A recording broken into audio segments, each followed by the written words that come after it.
शोकसभेला उपस्थित सगळ्या पक्षाचे सगळे महत्त्वाचे पदाधिकारी, कार्यकर्ते आणि प्रतिष्ठित सगळे बांधव आणि भगिनींनो,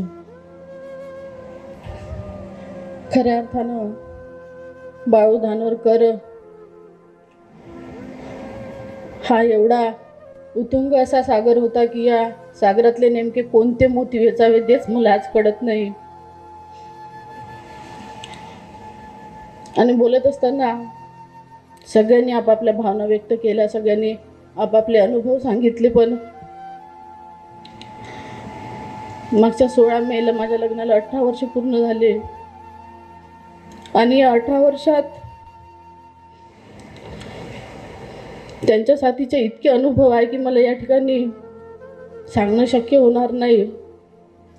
पण शिवसेनेचा एक साधारण शाखा प्रमुख म्हणून ज्यांनी खऱ्या अर्थानं सुरुवात केली, शाखा प्रमुखाच्या नंतर तालुका अध्यक्ष, किसान सेनेचे जिल्हाध्यक्ष, नंतर उपजिल्हा प्रमुख आणि शिवसेनेचे जिल्हा प्रमुख, त्याच्यानंतर शिवसेनेची 2009 विधानसभेची निवडणूक लढवली. ते निवडणूक अवघ्या 1500 मतांनी ते पडले आणि त्याच्यानंतर परत त्याच जोमाने कामाला लागले आणि 2014ची निवडणूक ते त्या ठिकाणी जिंकले आणि परत लोकसभेचे संपर्क प्रमुख म्हणून शिवसेनेने त्यांच्यावरती जबाबदारी दिली आणि अख्खा चंद्रपूर वणी लोकसभा मतदारसंघ त्यांनी पिंजून काढला आणि लोकसभेची निवडणूक मला लढवायची आहे याच उद्देशाने त्यांनी उद्धवजीशी सुद्धा बोलणं झालं. उद्धवजी म्हणाले की लोकसभेच्याच दृष्टीनं तू समोरची तयारी कर आणि नक्कीच त्यांनी त्याच उद्देशाने लोकसभेची तयारी केली आणि 2019 जेव्हा लोकसभेच्या तिकीट वाटपाची वेळ आली तेव्हा सुभाष भाऊ या सगळ्या घडामोडीचे साक्षीदार आहे. सुभाष भाऊ आणि विजूभाऊ वडेट्टीवार सुद्धा त्यांच्यासोबत होते. साधारणतः 20-22 दिवस ते दिल्लीला राहिले आणि जिल्ह्यात सुद्धा एक प्रकारची चळवळ निर्माण झाली. प्रत्येक जातीचा, प्रत्येक स्तराचा, प्रत्येक पक्षाचा माणूस म्हणत होता की या लोकसभा क्षेत्रात आम्हाला बाळू धानोरकर हाच उमेदवार पाहिजे. आणि या सगळ्या घडामोडीनंतर जेव्हा तिकीट कटलं तेव्हा दिल्लीला मलासुद्धा त्यांनी बोलावून घेतलं. मी सायंकाळच्या 5:30च्या फ्लाईटने दिल्लीला गेली आणि आम्ही दोघंही, त्याच्यानंतर विकास ठाकरेचा आम्हाला फोन आला की विलास मुत्तेमवार इच्छुक नाही लोकसभा लढवासाठी, म्हणून आपल्याला तिकीट परत मिळू शकते. मग त्याच्यानंतर आम्ही वडेट्टीवारांच्या घरी गेलो आणि तिथून अशोक चव्हाणांना फोन केला आणि त्याच्यानंतर चव्हाणसाहेब म्हणाले की तुम्ही आमदारकीचा आधी राजीनामा द्या आणि त्याच्यानंतर तुम्ही पक्षात प्रवेश करा. तेव्हा मला आठवते की नागपूरला आम्ही आदरणीय आमचे राष्ट्रवादीचे राजेंद्र वैद्य होते, सुदर्शन निमकर, आमचे मोरेश्वर टेमुटे साहेब आणि पिदुरकर मामाजी, अशा 4-5 लोकांचं तिकीट काढून यांना पवार साहेबांशी बोलणं करून ते पुण्याला गेले आणि पुण्याला जाऊन पुण्यावरून फक्त 2 तासात अवघ्या, कारण समोर शनिवार रविवार असल्यामुळे विधानभवन बंद होतं, तर त्या 2 तासात मुंबईपर्यंतचं अंतर गाठलं आणि राजीनामा देऊन त्यांना अंतिम टप्प्यात त्या ठिकाणी पवारसाहेब आदरणीय मॅडमशी बोलले की तुम्ही जर का काँग्रेसच्या कोट्यातून हे तिकीट देणार नसेल तर आम्ही राष्ट्रवादीकडून ही लोकसभेची सीट लढवू. तेव्हा कुठं मग मॅडमलासुद्धा वाटलं की नक्की हा उमेदवार हा निवडून येणारा आहे, म्हणून मग मॅडमनीसुद्धा पुढाकार घेतला आणि लोकसभेचं तिकीट मिळालं. आणि या तिकिटानंतर कधी भूतो न भविष्यती असा ओबीसी समाजाचा एक खासदार, आता सुभाषभाऊन सांगितलं की 52च्या नंतर, एवढ्या वर्षानंतर या चंद्रपूर वनियारणी लोकसभा क्षेत्राला लाभला. आणि हे करत असताना आज आम्ही एका घरचे 3 लोकप्रतिनिधी जरी असलो तरी या 15-20 वर्षाच्या काळात अनेक खडतर अशा अडचणी आम्ही भोगल्या आणि प्रत्येक संकटाला समोर गेलो. हे करत असताना नेहमी मोठमोठी आव्हानं पेलणारा हा माणूस, कधी कोणाला न घाबरणारा, नेहमी म्हणायचे की आयुष्यात जेवढी मोठी आव्हानं आपण पेलू तेवढं सक्षम नेतृत्व आपण जिल्ह्यात करू शकू. हे करत असताना अनेक आंदोलनं केले, 50-50, 60-60 केसेस लावून घेतल्या, अनेकदा जेलमध्ये गेले, 2दा तडीपारसुद्धा झाले. आणि त्या तडीपारीची साक्षीदार आम्ही स्वतः 6 जिल्हे आम्ही महिनाभर बाहेर राहिलो, संपूर्ण कुटुंब बाहेर होतो. त्या तडीपारीच्या काळातसुद्धा अनेक अडचणी आम्ही या ठिकाणी भोगल्या आणि इथपर्यंत पोचलो. दिसायला जरी सोपं दिसलं तरी अतिशय शून्यातून एवढा मोठा हा वटवृक्ष तयार झाला आणि अर्धवट सोडून चालला गेला. आज प्रत्येकजण म्हणतात की खंबीर झालं पाहिजे, मतदारसंघ सांभाळायचा आहे, पण कार्यकर्त्यांना, पदाधिकाऱ्यांना असं वाटते, पण त्यांच्या आयुष्याची जोडीदार म्हणून आमच्या ज्या काही भावना आहे त्या कोणीही समजू शकत नाही अशा आहे. आणि फार मोठं दुःख आमच्या कुटुंबावरती कोसळलं.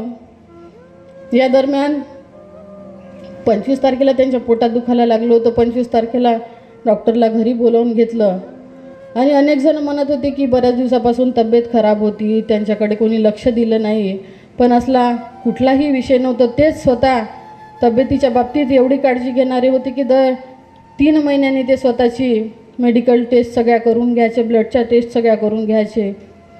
आणि बेरेट्रिक सर्जरी त्यांची 2010मध्ये झाली आणि 2010च्या त्या बेरेट्रिक सर्जरीनंतर थोडंसं हेवी खाणं झालं किंवा असं थोडंसं वेगळं जर खाल्लं तर त्यांच्या पोटात नेहमी दुखायचं आणि पोटात आग व्हायची. आणि 25 तारखेलाही तोच प्रकार झाला आणि तो झाल्यामुळे मी डॉक्टरला घरी बोलावून घेतलं आणि थोडंसं अशक्तपणा वाटते म्हणून 2-3 सलाईन पण लावल्या. दुसऱ्या दिवशी 26ला पण सकाळी 2 सलाईन लावल्या. मग अनिल भाऊ आले, रामू भैया आले होते, त्यांच्याशी 1-1.5 तास बोलले आणि त्याच्यानंतर 26 तारखेला मीच म्हटलं की घरी राहण्यापेक्षा आमचे बसंतबाई आणि प्रमोद, प्रवीण हे सगळे होते, तुम्ही हॉस्पिटलमध्ये ॲडमिट होऊन जा.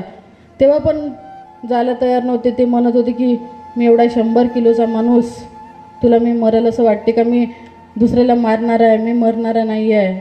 तेव्हासुद्धा जायला तयार नव्हते, पण जबरदस्तीनं हॉस्पिटलला त्या दिवशी पाठवलं आणि आम्ही ॲडमिट केलं. दुसऱ्या दिवशी 27 तारखेला सगळ्या त्यांच्या ब्लडच्या टेस्ट केल्या, MRI केलं, CT स्कॅन केलं, पण काहीही निघलं नाही. फक्त गॉल ब्लेडरमध्ये 4 स्टोन डॉक्टरने सांगितले आणि डॉक्टरनं सांगितलं की 7 mm पर्यंतचे जे स्टोन आहे ते मेडिसिननं होईल, पण हा एक 11 mm स्टोन असल्यामुळे तुम्हाला लेझरने ऑपरेट करावा लागेल. आणि ते करण्यासाठी 28 तारखेला सकाळी 12चा वेळ डॉक्टरने दिला. आणि त्याच्यानंतर बाबाचीसुद्धा तब्येत बिघडली. अनिल भाऊ, मी, मुलं, आम्ही सगळे दिवसभर त्यांच्यासोबत होतो. तेव्हाच ते म्हणाले की बाबालासुद्धा इच्छाच हॉस्पिटलमध्ये घेऊन ये, म्हणजे आपल्याला किमान माझी तब्येत होईपर्यंत आपल्याला बाबाला व्हेंटिलेटरवरती ठेवता येईल. म्हणून भद्रावतीवरून बाबाला जसं गाडीने काढलं आणि 5:30 वाजता, 6 वाजता साधारणतः त्या अरियंत हॉस्पिटलमध्ये बाबा पोचले. तर त्यांना ऑक्सिजन लावायच्या आधीच दवाखान्याच्या गेटवरतीच त्यांचा प्राण गेला. आणि ते झाल्यानंतर 6व्या फ्लोअरला खासदार साहेब ॲडमिट होते, बाबा ग्राउंड फ्लोअरला होते. डॉक्टरनी ICUत नेऊन चेक केलं आणि त्याच्यानंतर त्यांनी गार्डच्या हाताने हार बोलवला, म्हणे की मी बाबाला शेवटचा हार घालतो आणि मला फोटो पण काढायचा आहे. म्हणून आम्ही, अनिल भाऊ आणि मी होतो, तर आम्ही व्हीलचेअर बोलवली. तर म्हणे मी व्हीलचेअरवर बसणारा माणूस नाही, हा बाळू धानोरकर आहे, हा चालतच जाईल. आणि ते 6व्या फ्लोअरवरून खाली आले, हार टाकला. तेव्हा पण एकदम चांगली तब्येत होती. त्याच्यानंतर बाबाची बॉडी 7-7:30 वाजता भद्रावतीला आणली आणि तेव्हा त्यांची फार इच्छा होती की मी बाबाच्या अंतिम संस्काराला हजर राहिलो पाहिजे. पण डॉक्टरांनी सांगितलं की अशक्तपणा असल्यामुळे तुम्ही त्या ठिकाणी जाऊ नका. पण मला फोन करून सांगितलं की तिथं गेल्यानंतर मला व्हिडिओ कॉल करून द्या आणि अंतिम संस्कारात मला पोरगा खासदार म्हणून मला 2 शब्द त्या ठिकाणी बोलायचे आहे. आणि रात्रभर त्यांची तब्येत व्यवस्थित, पहाटे 5 वाजेपर्यंत ते सतत बोलत होते, झोपले नव्हते. आणि पहाटे 5 वाजता अचानक त्यांचं ऑक्सिजन हे 45-50 वरती आलं, शुगरही 30 झाला आणि BP 80 झाला.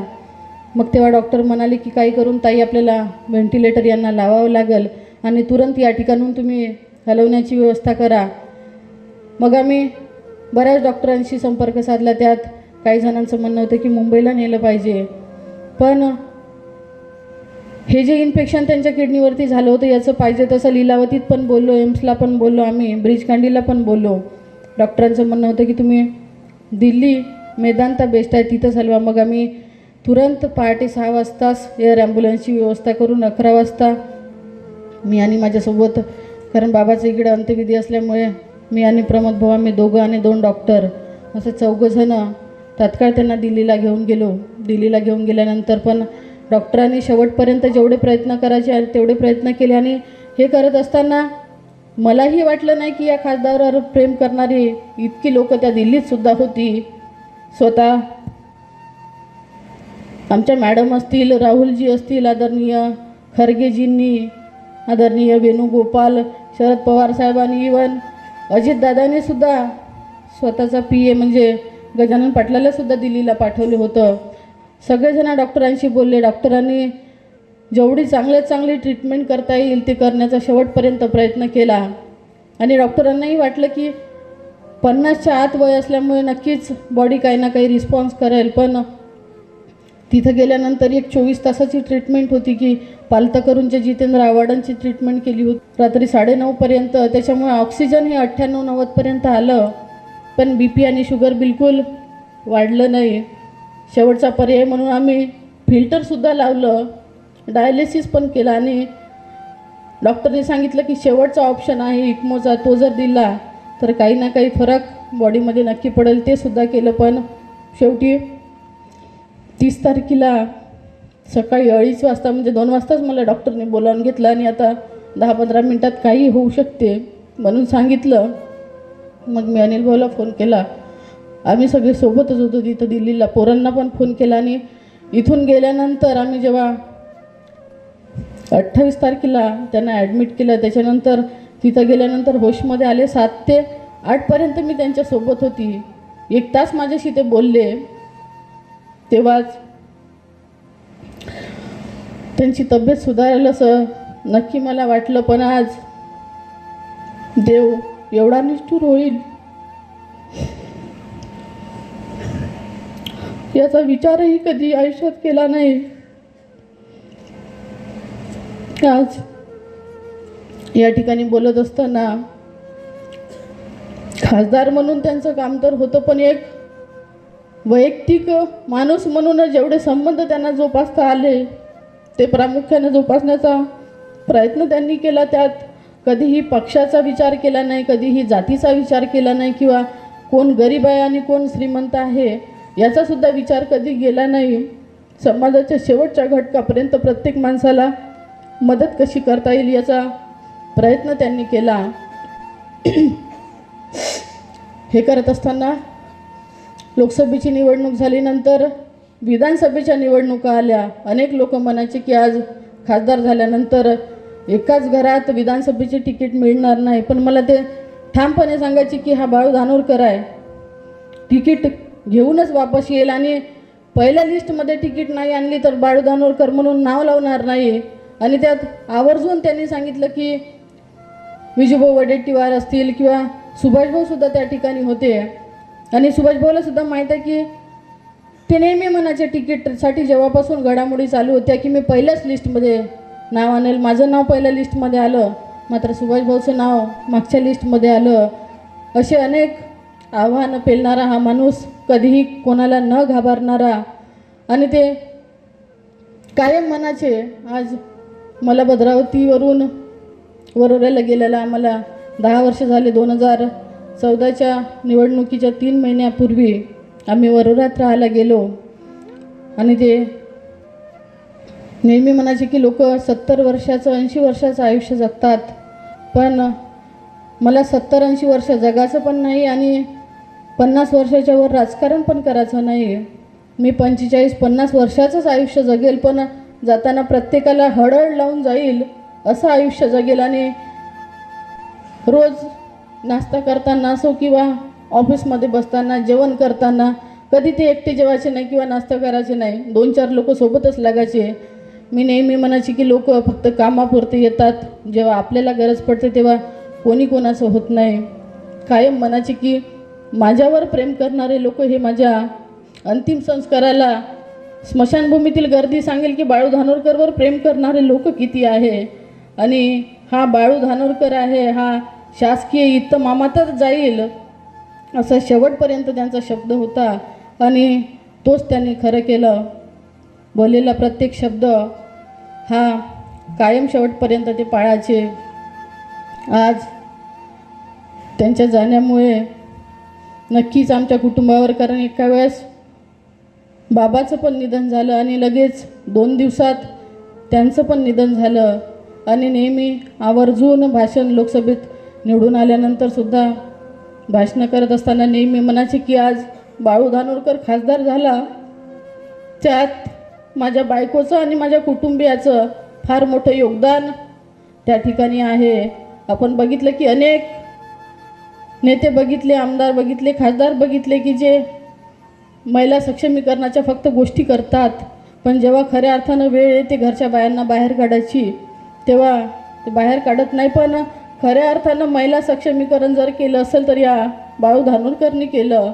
आणि मला नेहमी कुठेही गरज पडली तर नेहमी म्हणायचे की मी कायम तुझ्यासोबत आहे, पण मी ज्याचा मतदारसंघ हा त्यांनी सांभाळायचा आणि नेहमी बॅकअप राहील हा विषय डोक्यातून अजिबात काढून टाक.